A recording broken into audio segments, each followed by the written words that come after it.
بسم اللہ الرحمن الرحیم۔ السلام علیکم محترم قارئین، سلام مسنون۔ ہاٹ فائٹ آپ کے ہاتھوں میں ہے۔ ہاٹ فیلڈ سے شروع ہونے والا طویل صبر آزما اور جان لیوا جدوجہد اس ناول میں اپنے انجام کو پہنچ رہی ہے۔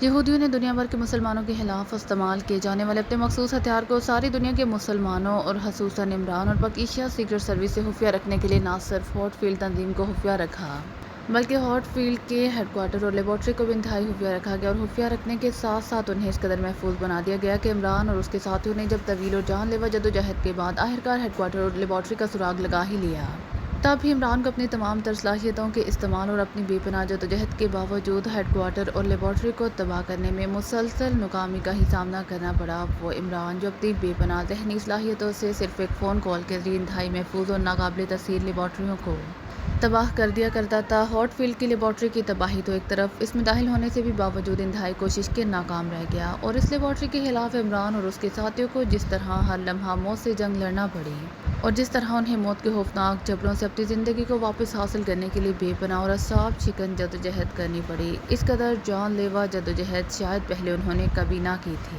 یہ جنگ واقعی عمران اور اس کے ساتھیوں کے لیے ہاٹ فائٹ ہی ثابت ہوئی، لیکن جب اس خوفناک اور جان لیوا ہاٹ فائٹ کا ہر لمحہ عمران اور اس کے ساتھیوں کو ناکامی کی طرف ہی دھکیلتا چلا گیا تو کیا عمران اور اس کے ساتھی ہمت چھوڑ بیٹھے؟ کیا واقعی ہاٹ فائٹ کا انجام عمران اور اس کے ساتھیوں کی ناکامی کی صورت میں رونما ہوا، یا عمران اور اس کے ساتھی اس مسلسل اور یقینی کامیابی کو آخرکار کامیابی میں بدلنے پر قادر ہو گئے؟ مجھے یقین ہے کہ یہ ناول ہر لحاظ سے شاہکار ناول ثابت ہوگا۔ تو پیش خدمت ہے ہاٹ فائٹ۔ ہاٹ فائٹ 3 منزلہ عمارت کی پیشانی پر ایک پرانا سا بورڈ نظر آ رہا تھا جس پر افریقن جغرافیکل سروے ڈپارٹمنٹ کے الفاظ لکھے ہوئے نظر آ رہے تھے، لیکن یہ الفاظ کسی زمانے میں تو ضرور شوخ رنگوں میں لکھے گئے ہوں گے، لیکن اب تو سرے سے غائب ہو چکے تھے۔ البتہ الفاظ کی ساخت ضرور قائم تھی، اور اس ساخت کی بنا پر ہی الفاظ پڑھے بھی جا سکتے تھے۔ عمران نے کار اس دفتر کے سامنے جا کر روکی، اور پھر وہ دروازہ کھول کر نیچے اتر آیا۔ اس وقت وہ ایک قدرے ادھیڑ عمر ایکریمی کے روپ میں تھا۔ اس کے جسم پر براؤن رنگ کا قدرے ڈھیلا ڈھالا سا سوٹ تھا، آنکھوں پر سیاہ فریم کی اینک تھی۔ دوسری طرف سے ٹائیگر بھی کار کا دروازہ کھول کر نیچے اترا۔ ٹائیگر کے چہرے پر بھی ایکریمی میک اپ تھا، لیکن وہ اپنے چہرے مہرے سے کوئی کلنڈرا سا طالب علم لگتا تھا۔ کار کو لاک کر دو مائی بوائے، یہاں مالا گوسی میں سنا ہے سب سے قیمتی چیز ہی کار ہوتی ہے، عمران نے مڑ کر ٹائیگر سے مخاطب ہو کر کہا، اور اس کے ساتھ ہی وہ دروازے کی طرف مڑ گیا، جہاں کھڑا ہوا ایک مقامی دربان عمران کی بات سن کر زیر لب مسکرا رہا تھا۔ اس نے عمران کے قریب پہنچنے پر بڑے مؤدبانہ انداز میں اسے سلام کیا۔ ہاں سے مہذب لگتے ہو، ورنہ یہاں مالا گوسی میں تو تمہارے ہم وطن دوسروں کو دیکھ کر اس طرح دانت نکال دیتے ہیں جیسے بتا رہے ہوں کہ دیکھو ہمارے خوفناک دانت، ہم نے ابھی تک آدم خوری نہیں چھوڑی، عمران نے دربان کے پاس رک کر کہا، اور دربان عمران کی بات سن کر بے اختیار ہنس پڑا۔ ارے ارے، تم نے بھی بڑی جلدی تہذیب کا لبادہ اتار دیا اور دانت دکھانے لگے۔ بہرحال فکر نہ کرو، ہم ایکریمنٹس کا گوشت انتہائی بے لذت ہوتا ہے، عمران نے منہ بناتے ہوئے کہا۔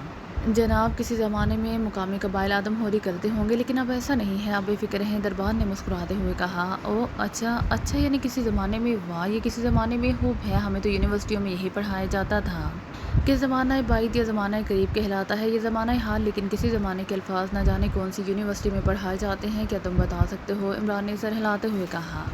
کار لاک کر دی ہے پروفیسر۔ اس سے پہلے کہ وہ دربان کچھ کہتا، ٹائیگر نے عمران کے قریب آ کر انتہائی مؤدبانہ لہجے میں کہا، ہم وقت اور انرجی ضائع کی ہے تم نے مائیکل، کیا ضرورت تھی کار کو لاک کرنے کی؟ اب اس میں کون سے ہیرے جواہرات پڑے تھے؟ بہرحال اب کر دی ہے تو ٹھیک ہے، آؤ کہیں وہ مادام آشارے ہمارا انتظار کرتے کرتے چوہارے میں نہ بدل جائے۔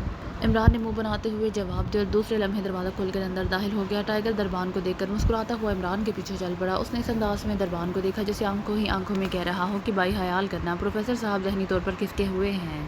یہ مادام ٹائپ کی خواتین نہ جانے اتنے اندرونی کمروں میں کیوں چھپ کر بیٹھتی ہیں کہ آدمی کی ان تک پہنچتے پہنچتے آدھی عمر ہی گزر جاتی ہے، عمران نے طویل راہداری میں سے گزرتے ہوئے بڑبڑانے کے انداز میں کہا، اور ٹائیگر بے اختیار مسکرا دیا، لیکن اس نے کوئی جواب نہ دیا۔ طویل راہداری کے آخر میں مڑتے ہی ایک دروازہ آ گیا جس کے باہر بھی ایک مقامی دربان موجود تھا، دروازے پر مادام آشارے کی نیم پلیٹ بھی موجود تھی۔ یہ سر دربان نے عمران اور ٹائیگر کو دیکھتے ہی چونک کر کہا، پروفیسر آسکر اور اس کا شاگرد مائیکل۔ عمران نے باقاعدہ اپنا اور ٹائیگر کا تعارف کراتے ہوئے کہا، او یہ سر مادام آپ کی منتظر ہیں، جناب تشریف لے جائیے، دربان نے مؤدبانہ لہجے میں کہا، اور آگے بڑھ کر اس نے دروازہ کھول دیا۔ کاش یہ انتظار اس قدر طویل ثابت نہ ہوتا، اس انتظار میں ہی جوانی کسی اسٹاپ پر گم ہو گئی ہے، عمران نے منہ بناتے ہوئے کہا، اور کمرے میں داخل ہو گیا، مگر دوسرے لمحے وہ اس طرح آنکھیں پھاڑ پھاڑ کر اینک کے پیچھے سے دفتری میز کے پیچھے بیٹھی ہوئی خاتون کو دیکھنے لگا جیسے زندگی میں پہلی بار اس نے یہ محروق دیکھی ہو۔ وہ خاتون عمران اور اس کے پیچھے اندر داخل ہوتے ہوئے ٹائیگر کو دیکھ کر مسکراتی ہوئی کرسی سے اٹھی، اور پھر میز کی سائڈ سے نکل کر وہ تیز تیز قدم اٹھاتی ان کی طرف بڑھنے لگی۔ اس کے چہرے پر ہلکی سی مسکراہٹ تھی، میرا نام آشارہ ہے۔ خاتون نے قریب آ کر مصافحے کے لیے ہاتھ بڑھاتے ہوئے مسکرا کر کہا، مائیکل میری طرف سے بھی مصافحہ کر لو اس خوبصورت خاتون کے ساتھ، ورنہ اگر میں نے مصافحہ کر لیا تو پھر مجھے معانقہ بھی کرنا پڑے گا۔ اور شاگرد کے معانقہ کرتے ہوئے پروفیسر آسکر کو شرم آ جائے گی، اور اسی شرم نے مجھے بوڑھا کر دیا ہے۔ عمران نے مڑ کر ٹائیگر سے مخاطب ہو کر کہا، مادام پروفیسر کے ہاتھوں میں الرجی ہے، اس لیے کسی سے مصافحہ نہیں کرتے، آپ ناراض نہ ہو پلیز، ٹائیگر نے مسکراتے ہوئے کہا۔ اوہ اچھا، ویسے آپ جیسے معروف اسکالر سے ملاقات کر کے مجھے بے حد مسرت ہو رہی ہے۔ خاتون نے ہاتھ واپس کھینچتے ہوئے چیمتے ہوئے لہجے میں کہا، ظاہر ہے وہ اب معانقہ کا مطلب تو نہ سمجھی تھی، اس لیے معانقے والی بات اس کے سر سے گزر گئی تھی۔ اسکالر؟ او نہیں خوبصورت خاتون، میرا نام اسکالر نہیں ہے، آسکر ہے۔ کاش خوبصورت خواتین کی یادداشت اچھی ہوتی تو میں اب تک کنوارا نہ پھر رہا ہوتا، عمران نے کہا۔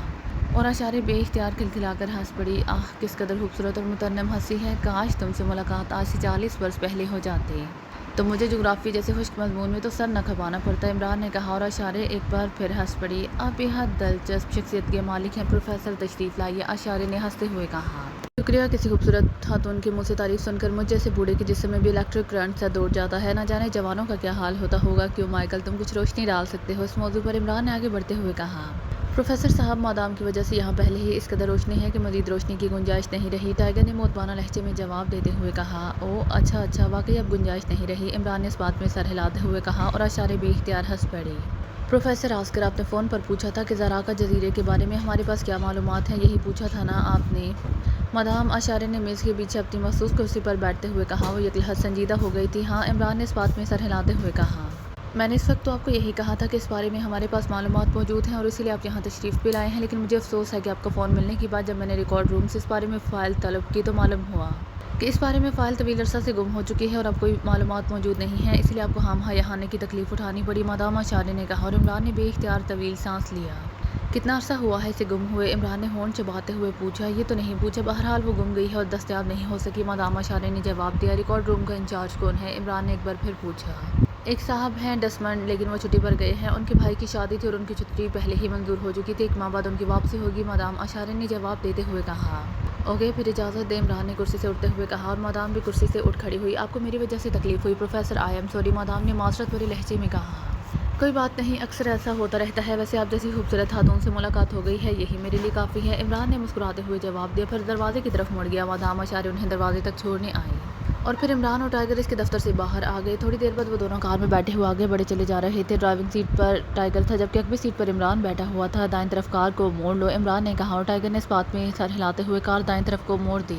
اور پھر کچھ آگے جا کر اس نے کار کو سائڈ پر کر کے روک دیا۔ عمران دروازہ کھول کر نیچے اترا، پھر آگے فرنٹ سیٹ پر آ کر بیٹھ گیا۔ اس نے ڈیش بورڈ کھول کر اس کے اندر سے ایک چھوٹا سا ریموٹ کنٹرول نما آلہ نکالا، پھر اس پر موجود ایک بٹن دبا دیا۔ دوسرے لمحے مادام آشارہ کی آواز اس آلے میں سے نکلنے لگی۔ ساتھ ہی ایسی آواز بھی تھی جیسے ٹیپ چل رہی ہو، اور اس آلے میں ڈکٹافون سے پیدا ہونے والی آواز خود بخود ٹیپ ہو جاتی تھی۔ وہ واقعی پروفیسر تھا بلومر، میں نے اس کا اچھی طرح جائزہ لیا ہے اور تم جانتے ہو کہ میری نظریں دھوکہ نہیں کھا سکتی، مادام آشارہ کسی بلومر سے بات کر رہی تھیں۔ لیکن کسی عقلمند پروفیسر کو اچانک اس جزیرے سے کیوں دلچسپی پیدا ہو گئی، تم نے مجھے اس کی آمد پر کوشن کیوں نہیں دیا؟ ایک ہلکی سی آواز سنائی دی، لہجہ بے حد کراہ تھا۔ میرا ارادہ تو یہی تھا، لیکن جب میں نے پروفیسر کو دیکھا تو میں سمجھ گئی کہ وہ واقعی ایک سیدھا سادہ معصوم سا پروفیسر ہے، بحر ہند میں واقع جزیروں پر ریسرچ کے سلسلے میں یہاں آیا ہوا ہے، اسے تمہیں کیا خطرہ ہو سکتا ہے، اسی لیے میں نے کوشن دینے کا ارادہ بدل دیا، آشارہ نے جواب دیتے ہوئے کہا۔ اوکے، اس فائل کا کیا کیا تم نے، بلومر نے پوچھا۔ فائل میرے پاس موجود ہے، اب جیسے تم کہو، مادام آشارہ نے کہا۔ تم ایسا کرو، اس فائل کو لے کر رات کو میرے کلب آ جاؤ، میں اس میں اصل معلومات کی جگہ جعلی معلومات لکھوا دوں گا اور کسی کو اس کے کانوں کان تک خبر نہ ہوگی، اس طرح یہ خدشہ ہمیشہ کے لیے ختم ہو جائے گا اور یہ فائل ریکارڈ میں بھی موجود رہے گی، ورنہ کسی بھی وقت سرکاری طور پر اس کی گمشدگی کی انکوائری کرائی جا سکتی ہے اور پھر مسئلہ خراب ہو جائے گا۔ اور دوسری فائل کو بھی تلاش کرو، وہ بھی یقیناً اس کی طرح مل جائے گی۔ بلومر کی آواز سنائی دی۔ ٹھیک ہے، میں فائل لے کر آ جاؤں گی، لیکن کس وقت آؤں؟ تمہارے بلومر کلب میں تو گنڈے اور بدماش بھرے رہتے ہیں، پہلے کی طرح رات کو تمہاری رہائش گاہ پر نہ آ جاؤں، مادام آشارہ نے کہا۔ وہاں اس کے مندرجات کو کون تبدیل کرے گا، یہ کام کلب میں ہی ہو سکتا ہے، تم ایسا کرو ابھی آ جاؤ، اس وقت کلب میں رش نہیں ہوتا، تم کاؤنٹر پر اپنا نام بتا دینا، تمہیں فوراً مجھ تک پہنچا دیا جائے گا، اور جب تم اور میں لنچ کریں گے اس وقت تک کام بھی مکمل ہو جائے گا۔ اگر تم کہو تو میں کار اور آدمی بھجوا دو، بلومر نے کہا۔ نہیں، اس طرح معاملہ خراب ہو جائے گا، میں سرکاری کار میں خود بخود پہنچ جاؤں گی، تھوڑی دیر بعد لنچ آف ہونا ہے، لیکن خیال رکھنا کہ صرف لنچ پر نہ ڈرا دینا، مجھے کچھ رقم بھی چاہیے، مادام آشارہ نے کہا۔ بے فکر رہو، تمہیں بہت کچھ ملے گا، بلومر کی آواز سنائی دی۔ اس کے ساتھ ہی خاموشی طاری ہو گئی، پھر کرسی کھسکنے کی آواز سنائی دی، اس کے ساتھ ہی قدموں کی آواز ابھری، پھر مدھم ہوتے ہوئے معدوم ہو گئی۔ عمران نے ایک طویل سانس لے کر آلے پر موجود بٹن کو آف کیا اور آلے کو واپس ڈیش بورڈ میں لا کر اس نے اس کا ڈیش بورڈ بند کر دیا۔ اس کا مطلب ہے کہ یہ بلومر گرونی کی طرح ہاٹ فیلڈ کا ایجنٹ ہے، تبھی اس فائل کے لیے پریشان ہے، عمران نے کہا۔ اب اشارے کا کیا کرنا ہے؟ باس کیا فائل یہیں اس سے حاصل نہ کر لی جائے؟ ٹائیگر نے کہا یہ سرکاری دفتر ہے، یہاں گڑبڑ کا مطلب پولیس کو ہوشیار کرنا ہے، اس لیے ہمیں باہر واردات کرنی پڑے گی، عمران نے کہا۔ اس کے ساتھ اس نے چہرے اور سر پر چڑھا ہوا ماسک اتارنا شروع کر دیا۔ چند لمحوں بعد وہ ماسک اتار کر اسے ڈیش بورڈ میں منتقل کر چکا تھا۔ ماسک کے ساتھ اینک بھی اس کے چہرے سے اتر چکی تھی اور اب وہ ادھیڑ عمر پروفیسر کی بجائے ایک نوجوان ایکریمی نظر آنے لگ گیا تھا۔ کار کسی ایسی جگہ روک لو جہاں سے مادام اشارے کو ہم دفتر سے نکلتے چیک کر سکیں، عمران نے کہا اور ٹائیگر نے سر ہلاتے ہوئے کار سٹارٹ کی۔ پھر اس سے کچھ آگے لے جا کر اس نے ٹرن دیا اور ایک بار پھر مین روڈ پر آ گیا۔ اب اشارے کے دفتر کی عمارت نظر آنے لگ گئی تھی۔ ٹائیگر کار آگے بڑھا لے گیا اور پھر ایک پارک کے کنارے پر اس نے کار روک دی۔ یہاں سے دفتر کا صدر دروازہ صاف نظر آ رہا تھا۔ پھر واقعی آدھے گھنٹے بعد سائڈ سے ایک سرخ رنگ کی کار نکل کر صدر دروازے کے سامنے آ کر رکی۔ پھر کچھ دیر بعد مادام اشارے صدر دروازے سے باہر آتی دکھائی دی۔ اس کے ہاتھ میں ایک بریف کیس تھا۔ دروازے پر موجود دربان نے اسے سلام کیا اور وہ سر ہلاتے ہوئے سیڑھیاں اتر کر سرخ رنگ کی کار تک پہنچ گئی۔ کار کے ساتھ کھڑے باوردی ڈرائیور نے کار کا بھی دروازہ کھولا، لیکن پھر مادام اشارے کی بات سن کر اس نے دروازہ بند کیا اور 2 قدم پیچھے ہٹ گیا۔ مادام اشارے نے ڈرائیونگ سیٹ کا دروازہ کھولا اور ڈرائیونگ سیٹ پر بیٹھ گئی۔ چند لمحوں بعد کار سٹارٹ ہوئی اور تیزی سے اس طرف کو بڑھنے لگی جدھر عمران کی کار موجود تھی۔ پھر خاصی تیز رفتاری کے ساتھ اس نے انہیں کراس کیا اور آگے بڑھتی چلی گئی۔ کار میں اشارے اکیلی تھی۔ ٹائیگر نے مناسب فاصلہ دے کر کار آگے بڑھا دی۔ پھر ایک سڑک گزرنے کے بعد دور سے ایک چوک نظر آنے لگ گیا جس پر باقاعدہ ٹریفک سگنلز لگے ہوئے تھے۔ میرا اندازہ ہے کہ اشارے کی کار جب چوک پر پہنچے گی تو سگنل سرخ ہوگا، اس لیے تم نے کار اس کے ساتھ جا کر روکنی ہے، میں اس میں سوار ہو جاؤں گا، تم پیچھے آ جانا، عمران نے کہا اور ٹائیگر نے اس بات پہ سر ہلاتے ہوئے کار کی رفتار تیز کر دی اور دونوں کاروں کے درمیان موجود فاصلہ تیزی سے کم ہونا شروع ہو گیا اور چوک بھی نزدیک ہوتا جا رہا تھا۔ پھر عمران کا اندازہ درست ثابت ہوا۔ جیسے ہی اشارے کی کار چوک پر پہنچی سگنل سرخ ہو گیا اور اشارے نے ایک کار روک دی۔ اسی لمحے عمران کی کار بھی اس کے پاس جا کر ایک دھچکے سے رکی تو عمران نے بجلی کسی تیزی سے دروازہ کھولا اور نیچے اتر کر اس نے مادام اشارے کی کار کا بھی دروازہ کھولا اور اچھل کر اندر بیٹھ گیا۔ کیا کون ہو تم؟ مادام اشارے نے چونک کر مڑتے ہوئے کہا۔ اس کے چہرے پر حیرت اور خوف کے ملے جلے تاثرات تھے۔ اطمینان سے کار چلاتی رہو ورنہ کھوپڑی میں گولی اتار دوں گا، عمران نے جیب سے ہاتھ نکال کر ریوالور کی جھلک اشارے کو دکھاتے ہوئے کراتے ہوئے کہا۔ اسی لمحے سگنل زرد ہو کر سبز ہو گیا اور ٹائیگر کی کار نے ہارن دینے شروع کر دیے۔ کیونکہ عمران کے نیچے اترتے ہی اس نے تیزی سے کار بیک کر کے اشارے کی کار کے پیچھے لگا دی تھی۔ چلو آگے، عمران کا لہجہ اور سرد پڑ گیا تو اشارے نے جھٹکے سے کار آگے بڑھا دی، لیکن بیک مرر میں اس کا دہشت زدہ چہرہ صاف نظر آ رہا تھا اور اسٹیئرنگ پر اس کے ہاتھ بری طرح کانپنے لگ گئے تھے۔ اطمینان سے کار چلاؤ، اگر گھبراہٹ ظاہر کی یا کسی کو اشارہ کرنے کی کوشش کی تو خوبصورت جسم لاش میں تبدیل ہو جائے گا، عمران نے انتہائی سرد لہجے میں کہا۔ تم کون ہو؟ کیا ڈاکو ہو؟ اشارے نے انتہائی گھبراہٹ آمیز لہجے میں ہکلاتے ہوئے پوچھا۔ خاموشی سے کار چلاؤ، اب اگر زبان سے ایک لفظ بھی نکالا تو گولی مار دوں گا، عمران نے کہا اور اشارے ہونٹ بھینچ کر خاموش ہو گئی۔ اب کار کو دائیں ہاتھ جانے والی سڑک پر موڑ دو، عمران نے کہا اور اشارے نے خاموشی سے کار کو دائیں ہاتھ پر جانے والی سڑک پر موڑ دیا۔ کچھ دور جانے کے بعد جب کار درختوں کے گھنے جھنڈ کے پاس پہنچی تو عمران نے اسے کار جھنڈ کے اندر لے جانے کے لیے کہا اور چند لمحوں بعد جب کار اندر پہنچ گئی تو عمران نے کار رکوائی اور پھر اشارے کو نیچے اترنے کا حکم دیا۔ تم کیا چاہتے ہو؟ تم جو حکم کرو میں تعمیل کے لیے تیار ہوں، لیکن مجھے مارو مت، اشارے نے انتہائی خوفزدہ لہجے میں کہا۔ اسی دوران ٹائیگر بھی کار لے کر جھنڈ میں پہنچ گیا۔ اس نے کار روکی اور نیچے اتر آیا تو اشارے بے اختیار چونک پڑی کیونکہ ٹائیگر ابھی تک اسی میک اپ میں تھا جس میں وہ پروفیسر کے اسٹوڈنٹ مائیکل کے روپ میں اسے ملا تھا۔ پھر اشارے کی حیرت بھری نظریں عمران کے لباس پر جم گئیں، اس کے چہرے پر شدید ترین حیرت کے تاثرات ابھر آئے۔ تم وہی مائیکل ہو اور یہ لباس تو پروفیسر آسکر نے پہن رکھا تھا، اشارے نے انتہائی حیرت بھرے لہجے میں کہا۔ اس کا بریف کیس اٹھا کر اپنی کار میں رکھ لو، عمران نے ٹائیگر سے مخاطب ہو کر پکی شاہی زبان میں کہا اور ٹائیگر سر ہلاتا ہوا خاموشی سے واپس چلا گیا۔ مادام اشارے، تم ایک ذمہ دار سرکاری آفیسر ہو، اس کے باوجود تم نے گنڈے اور بدماش مجرم برعمر کے ساتھ ساز باز کر رکھی ہے۔ تمہارے پاس پروفیسر بن کر میں ہی گیا تھا، ویسے میرا نام آسکر ہے اور میرے ساتھی کا نام مائیکل ہے اور ہم دونوں کا تعلق اقوام متحدہ کی خفیہ ایجنسی سے ہے جس کا کام ہی تم جیسی عورتوں کو پکڑنا ہے جو تنہا ہیں تو اقوام متحدہ سے حاصل کرتی ہیں اور کام گنڈوں اور بدماشوں کے لیے کرتی ہیں، اور یہ بھی سن لو کہ ہم تمہیں یہیں گولی مار کر ہلاک بھی کر سکتے ہیں، بس ہمیں اتنا کرنا پڑے گا کہ ہم تمہارے پرس سے رقم اڑا لیں گے، تمہارا لباس پھاڑ دیں گے، اس طرح یہ کارروائی کسی لٹیرے اور بدماش کی حیال کی جائے گی۔ عمران کا لہجہ بے حد سرد تھا۔ میں معافی چاہتی ہوں، مجھے معاف کر دو، میں لالچ مندی ہو گئی تھی، میرا شوہر بیمار ہے، اسے $1000 کی دوا کی اشد ضرورت ہے، لیکن مجھے گزشتہ 2 ماہ سے تنخواہ نہیں مل رہی کیونکہ میں 6 ماہ کی تنخواہ ایڈوانس لے کر اپنے شوہر کی بیماری پر خرچ کر چکی ہوں، اس لیے میں مجبور تھی، اشارے نے روتے ہوئے لہجے میں کہا۔ یہ اداکاری بند کرو اشارے، ہمیں تمہارے حالات کا چترا علم ہے، تم پہلے تھیٹر میں کام کرتی رہی ہو، پھر جب تم وہاں ناکام ہو گئی تو تم نے سروس جوائن کر لی اور تمہارا کوئی شوہر نہیں ہے اور تم یہاں ایک فلیٹ میں اکیلی رہتی ہو۔ بتاؤ بلامر سے تمہارا رابطہ کیسے ہوا؟ بولو، عمران نے انتہائی غصیلے لہجے میں کہا۔ ویسے وہ دل ہی دل میں اشارے کی اداکاری کی داد دینے پر مجبور ہو گیا تھا، اگر اشارے سے ملنے سے پہلے وہ رالف کی مدد سے اشارے کے بارے میں معلومات حاصل نہ کر چکا ہوتا تو یقیناً اس کی اداکاری سے متاثر ہو جاتا۔ تم چاہتے کیا ہو؟ کھل کر بات کرو، اچانک اشارے نے سنجیدہ لہجے میں کہا۔ میں نے پروفیسر آسکر کے روپ میں تم سے فون پر زراکا اور بلیک آئی لینڈ کی فائل دیکھنے کی بات کی تھی اور تم نے ہمیں بلوا لیا تھا اور فون کرنے کے بعد ہم زیادہ سے زیادہ 20 منٹ بعد تم تک پہنچ گئے تھے۔ لیکن تم نے فائل کی گمشدگی کا بہانہ کر دیا۔ پھر ہمارے جانے کے بعد تم نے فون پر بلومر سے بات کی اور اب تم وہ فائل لے کر بلومر کلب جا رہی تھی تاکہ بلومر اس میں سے اصل کاغذات نکال کر اس کی جگہ جعلی معلومات پر مبنی کاغذات لگا دے، اور تم نے اسے رقم کی بات بھی کی تھی۔ تمہاری تمام گفتگو ہمارے پاس ٹیپ شدہ موجود ہے، بتاؤ تم نے اسے کیوں اور کیسے رابطہ کیا تھا؟ عمران نے سرد لہجے میں پوچھا۔ تمہارا فون ملنے کے بعد اس کا فون آیا تھا، اس نے کہا تھا کہ پروفیسر اور اس کا ساتھی آئے تو میں اسے فون کر کے اشارہ کر دوں تاکہ وہ تم دونوں کو ہلاک کر دے۔ اس کے لیے اس نے مجھے $500 رقم دینے کی آفر کی تھی، لیکن میں نے تمہیں واقعی ایک سیدھا سادہ پروفیسر سمجھا اور اسے کوشن نہ دیا، ورنہ اب تک تم قبروں میں پہنچ چکے ہوتے۔ اشارے نے منہ بناتے ہوئے کہا۔ ٹائیگر اس دوران واپس آ چکا تھا۔ مادام اشارے نے ہم پر احسان کیا ہے مائیکل، اسی لیے اسے آسان موت مرنا چاہیے، ورنہ میں تو اسے انتہائی عبرتناک موت مارنے کا فیصلہ کر چکا تھا۔ عمران نے ٹائیگر سے مخاطب ہو کر کہا۔ او نہیں، مجھے مت مارو، میں بے قصور ہوں، اشارے نے یکلہت انتہائی خوفزدہ لہجے میں کہا، لیکن دوسرے لمحے اس کے حلق سے زوردار چیخ نکلی اور وہ چیختی ہوئی اچھل کر پہلے کار سے ٹکرائی اور پھر نیچے گر پڑی۔ ٹائیگر نے عمران کا اشارہ ملتے ہی اس پر چھلانگ لگا دی۔ پھر جیسے ہی اشارے نیچے گری، ٹائیگر کی لات بجلی کسی تیزی سے گھومی اور اٹھنے کی کوشش کرتی ہوئی اشارے ایک اور چیخ مار کر چند لمحوں کے لیے تڑپی پھر ساکت ہو گئی۔ کار کے ڈگی میں رسی کا بنڈل موجود ہے، اسے درخت کے تنے کے ساتھ اچھی طرح باندھ دو، عمران نے کہا۔ ٹائیگر خاموشی سے مڑا اور واپس اپنی کار کی طرف بڑھا۔ تھوڑی دیر بعد اشارے کا جسم ایک درخت کے تنے سے جکڑا جا چکا تھا۔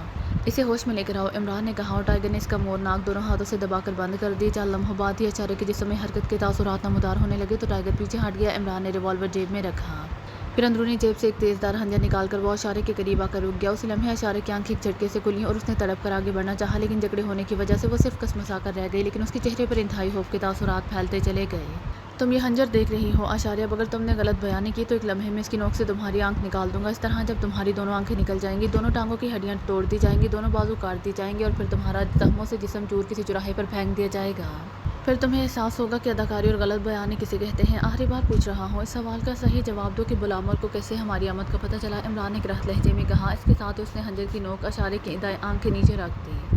بب بتاتی ہوں، سب کچھ بتاتی ہوں، اسے ہٹا لو، فور گاڈ سیک اسے ہٹا لو، اشارے نے انتہائی دہشت زدہ لہجے میں کہا۔ بولو ورنہ، عمران نے گراتے ہوئے کہا، ساتھ ہی خنجر کی نوک پر ذرا سا دباؤ ڈالا تو خون کی لکیر سی بہہ نکلی اور اشارے کے چہرے پر خوف کے ساتھ ساتھ شدید تکلیف کے تاثرات پھیلتے چلے گئے۔ بولو، سب بتا دو، عمران نے گراتے ہوئے کہا۔ بلومر میرا پرانا فرینڈ ہے، اس نے مجھے دفتر میں لگوایا تھا، اس کے ہاتھ بے حد لمبے ہیں، مجھے یہاں سروس کیے بھی صرف ایک ہفتہ ہوا ہے۔ بلومر نے مجھے یہاں اسی لیے لگوایا تھا کہ میں یہاں کے ریکارڈ روم میں جو انبار کی صورت میں پڑا ہوا ہے، اس میں سے زراکا جزیرے اور بلیک آئی لینڈ کے بارے میں فائلیں تلاش کروں، اور اگر ایسی فائلیں ہوں تو میں انہیں وہاں سے نکال کر اسے دے دوں۔ میں نے کوششیں شروع کر دیں، لیکن کوئی ایسی فائل یہاں موجود نہیں تھی۔ مجھے شک پڑا کہ ریکارڈ انچارج ڈسمنڈ، جو کہ ایک بوڑھا آدمی تھا، وہ کچھ چھپا رہا ہے۔ میں نے اسے شیشے میں اتارا، میں نے کئی راتیں اس بوڑھے کے ساتھ گزاری، تب جا کر وہ کھلا اور اس نے بتایا کہ یہ دونوں فائلیں اس نے ایک بین الاقوامی تنظیم کے ہاتھ فروخت کر دی تھیں، اسی لیے یہ ریکارڈ میں موجود نہیں ہے۔ میں نے اسے بتایا کہ اگر یہ فائلیں نہ ملی تو میری نوکری چلی جائے گی، پھر میں اس کے ساتھ مستقل نہ رہ سکوں گی۔ تو اس نے مجھے بتایا کہ اس نے دونوں فائلوں کی ایک اضافی کاپی چھپا کر رکھی ہوئی ہے تاکہ اگر موقع ملے تو اس تنظیم کو بلیک میل کر کے مزید رقم اینٹھی جا سکے۔ میں نے اسے بہلا پھسلا کر اسے دونوں کاپیاں حاصل کر لیں اور پھر ڈسمنڈ کو میں نے بلومر کے آدمی کے ذریعے ہلاک کرا دیا اور یہ مشہور کر دیا کہ وہ طویل رخصت لے کر ایکری میں چلا گیا ہے۔ یہ کل رات کا واقعہ ہے۔ آج میں نے دفتر آ کر ان کاپیوں کی مدد سے باقاعدہ فائلیں تیار کرائیں تاکہ بلومر سے ڈسمنڈ کی طرح بھاری رقم بھی اینٹھی جا سکے، اور پھر میں نے بلومر سے رقم اینٹنے کا فون کرنے کا ارادہ کیا ہی تھا کہ تمہارا فون آ گیا اور تم نے زراکا جزیرے والی فائل دیکھنے کی خواہش ظاہر کی، تو میرے ذہن میں ایک اور خیال آ گیا کہ کیوں نہ اس فائل کی کاپی تمہیں دے کر تم سے بھی بھاری رقم اینٹھی جائے، چنانچہ میں نے تمہیں بلا لیا۔ اسی لمحے بلومر کا فون آ گیا، وہ فائل کے متعلق ہی پوچھ رہا تھا۔ میں نے اسے تمہارے متعلق بتایا تو اس نے مجھے کہا کہ جیسے ہی پروفیسر آئے وہ اسے کوشن دے دے، عمارت کے باہر اس کے آدمی موجود ہیں، وہ تمہیں ہلاک کر دیں گے، لیکن جب تم آئے تو مجھے تم سے مل کر بے حد مایوسی ہوئی۔ تم تو سیدھے سادے پروفیسر تھے جسے کوئی رقم ملنے کی سرے سے توقع ہی نہیں تھی، چنانچہ میں نے فائل گم ہونے کا بہانہ کر کے تمہیں واپس بھجوا دیا۔ پھر میں نے بلومر کو فون کیا اور تمہارے متعلق بتایا کہ تم سیدھے سادے آدمی ہو۔ اس نے مجھے فوری طور پر بلا لیا، مجھے معلوم تھا کہ وہ کنجوس آدمی ہے، اس لیے میں نے اسے رقم کی بات بھی کی تھی، چنانچہ میں فائل لے کر چل پڑی کہ راستے میں تم نے مجھے گھیر لیا۔ اشارے نے جلدی جلدی تفصیل بتاتے ہوئے کہا۔ دوسری فائل کہاں ہے؟ عمران نے پوچھا۔ وہ میری رہائش گاہ پر ہے۔ میں نے سوچا تھا کہ بلومر کو پہلے ایک فائل دوں گی پھر دوسری، تاکہ زیادہ سے زیادہ رقم اسے حاصل کی جا سکے۔ اشارے نے جواب دیا۔ دوسری فائل تمہاری رہائش گاہ میں کس جگہ موجود ہے؟ عمران نے خنجر کی نوک کو اور دباتے ہوئے کہا تو اشارے کے حلق سے چیخیں نکلنے لگیں۔ بولو ورنہ ایک لمحے میں آنکھ نکال دوں گا، عمران نے گراتے ہوئے کہا۔ وہ اس بریف کیس میں ہے، اس کے خفیہ خانے میں میرے بریف کیس میں، اشارے نے گھگھیاتے ہوئے لہجے میں کہا۔ تو تم اب بھی غلط بیانی سے باز نہیں آئی تھی؟ مائیکل جا کر وہ بریف کیس یہاں لے کر آؤ، عمران نے گراتے ہوئے کہا۔ پھر ٹائیگر سے مخاطب ہو گیا اور ٹائیگر سر ہلاتا ہوا مڑ کر تیزی سے باہر کی طرف چل پڑا۔ عمران نے خنجر ہٹا لیا تھا، اشارے اب سسکیاں لے کر رو رہی تھی۔ مجھے معاف کر دو پلیز، فور گاڈ سیک مجھے معاف کر دو، اشارے نے سسکیاں لیتے ہوئے کہا، لیکن عمران نے اس کی بات کا کوئی جواب نہ دیا۔ چند لمحوں بعد ٹائیگر واپس آیا، اس کے ہاتھ میں مادام اشارے والا بریف کیس تھا۔ اسے کھولو اور دونوں فائلیں باہر نکالو، عمران نے کہا، اور ٹائیگر نے بریف کیس کھولا۔ ایک فائل تو اوپر ہی موجود تھی، لیکن اس کے علاوہ بریف کیس میں اور کچھ نہیں تھا، لیکن اشارے نے عمران کے پوچھنے سے پہلے خفیہ خانے کے متعلق بتا دی اور چند لمحوں بعد دوسری فائل بھی برآمد ہو گئی۔ عمران نے ٹائیگر کے ہاتھ سے فائلیں لے لی اور انہیں کھول کر دیکھنے لگا۔ فائلوں میں صرف 4-5-6 کاغذ تھے۔ عمران غور سے انہیں دیکھتا رہا۔ تقریباً آدھے گھنٹے بعد اس نے دونوں فائلیں پڑھ لی اور پھر فائلیں بند کر کے اس نے ٹائیگر کے حوالے کر دیں۔ انہیں پہلے کی طرح دوبارہ مادام کے بریف کیس میں رکھ دو، بریف کیس واپس مادام اشارے کی کار میں رکھ دو، عمران نے ٹائیگر سے کہا، اور ٹائیگر نے فائلیں بریف کیس میں رکھی اور بریف کیس اٹھا کر وہ مادام اشارے کی کار کی طرف بڑھ گیا۔ سنو، میں چاہوں تو ایک لمحے میں تمہاری گردن کٹ سکتی ہے، لیکن تم نوجوان ہو اور تم نے ہمارے متعلق بلامر کو کوشچن نہ دے کر ایک اچھا کام کیا تھا، اسی لیے میں تمہیں چھوڑ رہا ہوں۔ تم اپنی کار میں بیٹھو اور بلامر کے پاس چلی جاؤ۔ آنکھ کے نیچے سے ہم کے بارے میں کوئی بھی بہانہ بنا دینا، لیکن تم نے ہمارے متعلق اسے نہیں کچھ بتانا۔ اگر تم نے ہمارے متعلق منہ سے بھاپ بھی نکالی تو تمہارا انجام عبرتناک ہوگا۔ میں تمہیں یہ بھی بتا دوں کہ تمہارے جسم میں ہم نے ایک ایسا آلہ لگا دیا ہے جو تمہاری حرکات و سکنات کے ساتھ ساتھ تمہاری گفتگو بھی ہم تک پہنچاتا رہے گا۔ اس آلے کی مدد سے ہم نے تمہاری بلامر کے ساتھ فون پر ہونے والی گفتگو طویل فاصلے سے ریکارڈ کر لی تھی، اسی لیے جیسے ہی تم اسے ہمارے متعلق بتاؤ گی ہمیں اس کا علم ہو جائے گا۔ اس کے بعد تمہارا کیا حشر ہوگا اس کا اندازہ تم خود آسانی سے کر سکتی ہو۔ عمران نے خشک لہجے میں کہا۔ مام بالکل کچھ نہیں کہوں گی، بالکل کچھ نہیں کروں گی، اشارے نے کہا۔ اگر کچھ کہو گی تو اپنا ہی نقصان کرو گی، ہمارا تو کچھ نہیں بگڑے گا۔ تمہارا بریف کیس فائلوں سمیت تمہاری کار میں موجود ہے، تم بلامر کے ساتھ چاہو ان کے متعلق جو سودا کرتی رہو، ہمیں سے کوئی مطلب نہیں ہے، عمران نے کہا، اور خنجر کی مدد سے اس نے اس کے جسم کے گرد موجود رسی کاٹ دی۔ شکریہ، میں تمہارا یہ احسان ہمیشہ یاد رکھوں گی، اشارے نے انتہائی مسرت بھرے لہجے میں کہا۔ جاؤ اب روانہ ہو جاؤ، عمران نے خشک لہجے میں کہا، اور اشارے جلدی سے اپنی کار کی طرف بڑھ گئی۔ وہ اس طرح مڑ کر عمران اور ٹائیگر کو دیکھ رہی تھی جیسے اسے خطرہ ہو کہ کہیں اسے عقب سے گولی نہ مار دی جائے، لیکن جب وہ کار میں بیٹھ گئی تو اس کے خوفزدہ چہرے پر قدرے اطمینان کے تاثرات نمودار ہو گئے۔ جو کچھ میں نے کہا ہے اس کا خیال رکھنا، عمران نے کہا، اور اشارے نے اس بات میں سر ہلا دیا اور تیزی سے کار چلاتے ہوئے آگے بڑھ گئے۔ یہ رسی سمیٹ لو اور اب ہم بھی چلیں، عمران نے مسکراتے ہوئے کہا۔ باس اپنے فائلیں واپس بھی کر دیں اور اشارے کو بھی جانے دیا، ٹائیگر نے انتہائی حیرت بھرے لہجے میں کہا۔ تمہارا کیا خیال ہے؟ میں نے ایسا کیوں کیا ہے؟ عمران نے کار کا سائیڈ سیٹ کا دروازہ کھول کر بیٹھتے ہوئے کہا۔ ٹائیگر ڈرائیونگ سیٹ پر بیٹھ گیا تھا، اس نے رسی کا گچھا بھی سیٹ پر پھینک دیا تھا۔ میرا تو خیال ہے باس کی فائلیں جعلی تھیں، اسی لیے آپ نے ایسا کیا ہے، ٹائیگر نے کار آگے بڑھاتے ہوئے کہا، اور عمران مسکرا دیا۔ نہیں، فائلیں اصل تھیں اور ان میں دونوں جزیروں کے متعلق انتہائی بنیادی اور حقیقی معلومات موجود تھیں جو ہمیں ویسے کہیں سے بھی نہ مل سکتی، عمران نے جواب دیا۔ پھر یقیناً آپ کو اشارے پر رحم آ گیا ہے، ٹائیگر نے جواب دیا۔ عمران بے اختیار ہنس پڑا۔ ہمارے پیشے میں غیر ضروری رحم اپنے آپ پر ظلم کے مترادف ہوتا ہے، عمران نے ہنستے ہوئے جواب دیا۔ پھر باس آپ ہی بتائیں، میری تو سمجھ میں اور کوئی وجہ نہیں آ رہی، ٹائیگر نے آخرکار ہتھیار ڈالتے ہوئے کہا۔ ذرا ذہن پر زور بھی ڈالا کرو، اچھا سیکرٹ ایجنٹ وہی ہوتا ہے جو سچویشن کو صرف جذبات سے نہیں بلکہ ذہن سے ڈیل کر سکے۔ تم نے اشارے کی بات سنی تھی کہ دونوں فائلیں ڈیسمنڈ سے کسی بین الاقوامی تنظیم نے خریدی تھی تاکہ ان جزیروں کے متعلق بنیادی معلومات حاصل نہ ہو سکیں، لیکن پھر اچانک بلامر نے ان دونوں فائلوں کی تلاش شروع کرا دی، تو اس سے یہی ظاہر ہوتا ہے کہ یہ دونوں فائلیں لارڈ میرک کے پاس پہنچی ہوں گی اور اس نے انہیں ضائع کر دیا ہوگا، لیکن کرنل ڈارسن اور یوشی کو اس کا علم نہ ہوگا۔ جب کہ جمی کی ہلاکت کی اطلاع ملی ہوگی اور انہیں یہ بھی معلوم ہو گیا ہوگا کہ گرونی اور اس کے گروپ کا خاتمہ کر دیا گیا ہے اور یہ سارا چکر اسی روز میری لانچ کی وجہ سے چلا ہے، تو کرنل ڈارسن لازماً سمجھ گیا ہوگا کہ یہ ساری کارروائی ہم نے کی ہے، اور انہیں معلوم ہو گیا ہوگا کہ ہم اس ہیلی کاپٹر کے تباہ ہونے سے مرے نہیں ہیں بلکہ بچ گئے ہیں، اور چونکہ جمی کو ان جزیروں کے متعلق معلوم ہوگا اور جمی کی لاش انہیں جس حالت میں ملی ہوگی اس سے وہ سمجھ گئے ہوں گے کہ ہم نے جمی سے اس چیک اپ سے ان جزیروں کے بارے میں معلومات حاصل کی ہیں۔ ان جزیروں کے متعلق کسی نقشے یا اٹلس میں کوئی اشارہ تک موجود نہیں ہے، لیکن ظاہر ہے اقوام متحدہ کے تحت تو لازماً ان کی نشاندہی کی گئی ہوگی۔ لارڈ نامیری نے نہ جانے کتنی رقم خرچ کر کے انہیں نقشوں سے غائب کرایا ہوگا۔ اب کرنل ڈارسن کو یقین ہوگا کہ ہم لازماً ان جزیروں پر ریڈ کریں گے اور ان کے متعلق بنیادی معلومات ہمیں اقوام متحدہ کے اس دفتر سے ہی مل سکیں گی، چنانچہ اس نے بلامر کے ذمہ یہ بات لگائی ہوگی کہ یہ دونوں فائلیں اس دفتر سے ہٹا دی جائیں تاکہ ہمیں ان کے متعلق بنیادی معلومات نہ مل سکیں۔ یہ اور بات درست ہے کہ ان بنیادی معلومات کے بغیر وہاں جانا خودکشی کرنے کے مترادف ہے۔ اب آگے کہانی تم سمجھ گئے ہوگے کہ بلامر یہ کام مادام اشارے کے ذریعے کرا رہا ہے۔ اب اگر میں اشارے کو ہلاک کرا دیتا اور فائلیں غائب ہو جائیں تو لازماً بلامر اور اس کے ذریعے کرنل ڈارسن یہ سمجھ جاتا کہ یہ ہمارا کام ہے اور ہم نے ان جزیروں کے متعلق بنیادی معلومات حاصل کر لی ہیں۔ اس طرح وہ اور زیادہ محتاط تو چوکنے ہو جاتے، لیکن اب جب فائلیں ان کو مل جائیں گی تو وہ مطمئن ہو جائیں گی اور ہمیں وہاں ریڈ کرنے میں قدرے آسانی ہو جائے گی، اسی لیے میں نے اشارے کو فائلوں سمیت واپس بھیج دیا ہے، عمران نے تفصیل بتاتے ہوئے کہا، اور ٹائیگر کے چہرے پر حیرت کے ساتھ ساتھ تحسین کے تاثرات ابھر آئے۔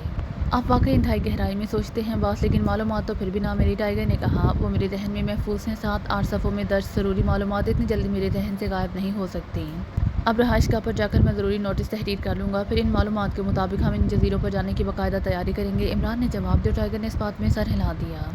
کرنل ڈارسن، ہمیں واپس مالاگوسی جانا چاہیے، عمران زندہ ہے اور تم یہاں فضول وقت گزار رہے ہو، یوشی نے اصیلے لہجے میں کہا۔ یوشی ڈیئر، ہمیں عمران کے معاملے میں ٹھنڈے ذہن سے کام کرنا ہوگا، جذباتیت کا نتیجہ ہمارے خلاف ہی نکلے گا اور نتیجہ یہ ہوگا کہ ہیڈ کوارٹر اور لیبارٹری دونوں ہی تباہ ہو جائیں گے۔ وہ انتہائی خوفناک حد تک ذہین اور شاطر ہے، تم نے دیکھا کہ ہیلی کاپٹر تباہ ہونے کے باوجود نہ صرف وہ زندہ رہا بلکہ وہ جمی تک بھی پہنچ گیا اور اس نے ان دونوں جزیروں کے متعلق بھی معلومات حاصل کر لی، اور اس وقت ہمارے لیے سب سے بڑا مسئلہ لیبارٹری اور ہیڈ کوارٹر کو محفوظ ہاتھوں میں رکھنا ہے، اور یہ جگہ ہمارے لیے انتہائی محفوظ بھی ہے، وہ لازماً یہاں آئیں گے، اس لیے اگر ہم وہاں چلے گئے تو پھر یہ دونوں جگہیں اس کے لیے خالی ہو جائیں گی اور یہاں رہنے والوں میں اتنی ذہانت نہیں ہے کہ اس جیسے آدمی کا مقابلہ کر سکے۔ کرنل ڈارسن نے بڑے ٹھنڈے لہجے میں یوشی کو سمجھاتے ہوئے کہا، تمہاری بات درست ہے ڈارسن، لیکن جیسے جیسے وقت گزر رہا ہے ویسے میرا دل بے چین ہوتا جا رہا ہے۔ میں چاہتی ہوں کہ خود اس عمران کی گردن اپنے دانتوں سے بمبوڑ ڈالو۔ یوشی نے کہا، تمہیں اس کا موقع ضرور ملے گا، لیکن لاڈ کی ساری محنت ضائع مت کرو، پھر جیسے ہی لیبارٹری میں تیار ہونے والا خصوصی ہتھیار مکمل ہوگا اس کے بعد اس پوری دنیا کی ملکہ بھی تو تم نے ہی بننا ہے، پھر ایک عمران کے لاکھوں کروڑوں مسلمانوں کی گردنیں تمہارے دانتوں کی زاد میں ہوں گی۔ کرنل ڈارسن نے جواب دیا اور یوشی کا چہرہ اندرونی مسرت سے بے اختیار جگمگا اٹھا۔ ہاں تم نے ٹھیک کہا ہے، واقعی مجھے ڈیڈی کے اس عظیم مقصد کو سامنے رکھنا ہوگا۔ اوکے ٹھیک ہے، اب میں نارمل ہوں، لیکن تم نے اب تک کیا کارروائی کی ہے؟ مجھے تفصیل بتاؤ۔ آج ایک ہفتہ ہو گیا ہے جیمی کو ہلاک ہوئے، یوشی نے کہا۔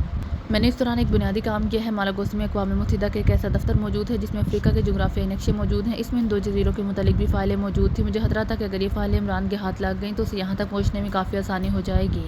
اس لیے میں نے بلومر کو کہہ کر وہ فائلیں اس دفتر سے اٹھوا لیں، پھر انہیں ضائع کرا دیا ہے۔ اس طرح عمران کو اب ان جزیروں کے متعلق بنیادی معلومات حاصل نہ ہو سکیں گی۔ اس کے علاوہ بلومر اور اس کا پورا گروپ مالاگوسی میں نہ صرف عمران اور اس کے ساتھیوں کو تلاش کر رہا ہے، بلکہ وہ لوگ ایسی جگہوں کی بھی نگرانی کر رہے ہیں جہاں سے ہیلی کاپٹر عمران یا ابدوس حاصل کر سکے یا کسی خصوصی لانچ پہ یہاں آ سکے۔ جیسے ہی اس کے بارے میں اطلاع ملی ہم خصوصی لائن آن کر دیں گے، پھر ان جزیروں کے گرد تقریباً 50 کلومیٹر تک کا علاقہ ہماری نگرانی میں آ جائے گا۔ اس کے ساتھ ساتھ ایکس وی آر کو بھی استعمال کیا جائے گا۔ اس طرح عمران چاہے سمندر کے راستے آئے یا فضائی راستے سے اسے یہاں سے آسانی سے ہٹ کیا جا سکے گا۔ کرنل ڈارسن نے جواب دیا، یہ بھی تو ہو سکتا ہے کہ ہم یہاں زراکا میں بیٹھے اس کا انتظار کرتے رہیں اور وہ لیبارٹری پہنچ جائے۔ یوشی نے کہا، نہیں یوشی، ایسا ہونا ناممکن ہے۔ بلیک آئی لینڈ اس پوری دنیا میں واحد ایسا جزیرہ ہے جس کے گرد 20 کلومیٹر تک سمندر کی تہہ سے سطح اور پھر سطح سے بھی کافی بلندی تک مسلسل اور انتہائی ہولناک طوفان برپا رہتا ہے۔ کوئی لانچ، کوئی آبدوز، کوئی بحری جہاز اس طوفان سے نہیں گزر سکتا۔ یہ اس قدر خوفناک طوفان ہے کہ ایک لمحے میں آبدوز تک کے پرہیزے اڑا دیتا ہے۔ اس جزیرے کی صفت کے پیش نظر لاڈ نے یہاں لیبارٹری قائم کی ہے۔ اس تک پہنچنے کے لیے لاڈ نے انتہائی زرکثیر خرچ کر کے ایک مخصوص لچکدار سمندری ٹنل تیار کرائی ہے۔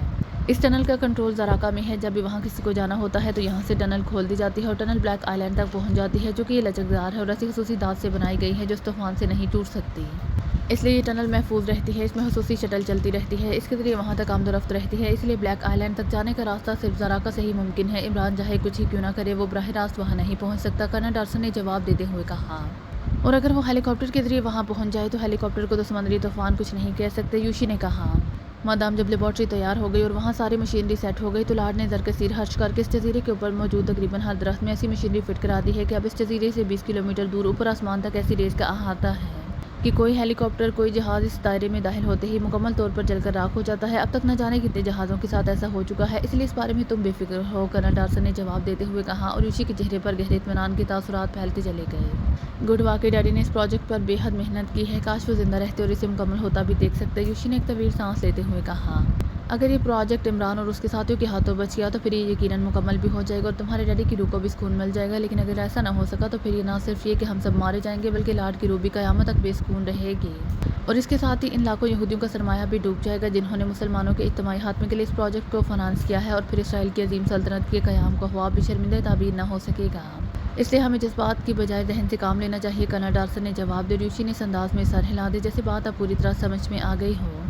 اب تم بے فکر ہو کرنل ڈارسن، اب میں پوری طرح سمجھ گئی ہوں، اور سنو، آج سے تم ہی اس پروجیکٹ کے چیئرمین ہو، میں تمہاری اسسٹنٹ رہوں گی، میری طرف سے اجازت ہے کہ تم جس طرح چاہو کام کرو، یوشی نے کہا۔ شکریہ یوشی، تمہارے استحصال نے مجھے بے حد حوصلہ دیا ہے، لیکن اس کے لیے باقاعدہ آرڈر ہونے چاہئیں تاکہ دونوں جزیروں میں موجود افراد میرے احکامات کی بلا چوچرا تعمیل کر سکے، کرنل ڈارسن نے کہا۔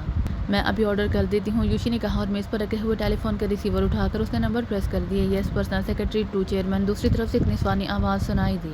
ریگا، میں یوشی بول رہی ہوں، میری طرف سے ایک آرڈر ٹائپ کرو کہ میں چیئرمین کے عہدے سے کرنل ڈارسن کے حق میں دستبردار ہو گئی ہوں اور آج سے کرنل ڈارسن ہی ہاٹ فیلڈ کا چیئرمین ہو گئے ہو، سمجھ گئی ہو، یوشی نے انتہائی سنجیدہ لہجے میں کہا۔ یس مادام، دوسری طرف سے جواب دیا گیا۔ ابھی ٹائپ کر کے لے کر آؤ، میں بھی کرنل ڈارسن کے آفس میں موجود ہوں، یوشی نے کہا اور ریسیور رکھ دیا۔ کیا تم یہاں اکیلے ہی عمران اور اس کے ساتھیوں کے خلاف کام کرو گے؟ یوشی نے ریسیور رکھ کر کرنل ڈارسن سے مخاطب ہو کر کہا۔ میں تو صرف احکامات دوں گا، یہاں ریڈ گروپ موجود ہے، ان کی تعداد گو صرف 10 ہے، لیکن وہ انتہائی منجے ہوئے ایجنٹ ہیں۔ اس جزیرے کے گرد دور تک بہترین سائنسی انتظامات موجود ہیں، سائنسی ریس کا نظام بھی موجود ہے، اس لیے عمران اور اس کے ساتھی کچھ بھی کر لیں، یہاں تک کسی صورت بھی نہیں پہنچ سکتے، کرنل ڈارسن نے مسکراتے ہوئے کہا، اور یوشی نے اطمینان بھرے انداز میں سر ہلا دیا۔ تھوڑی دیر بعد دفتر کا دروازہ کھلا اور ایک نوجوان لڑکی ہاتھ میں فائل اٹھائے اندر داخل ہوئی۔ یہ چیئرمین کی پرسنل سیکرٹری ریگا تھی، جو پہلے زراکا میں لاڈ کی پرسنل سیکرٹری تھی اور اب یوشی کی بن گئی تھی۔ لے آئی ہو؟ یوشی نے پوچھا۔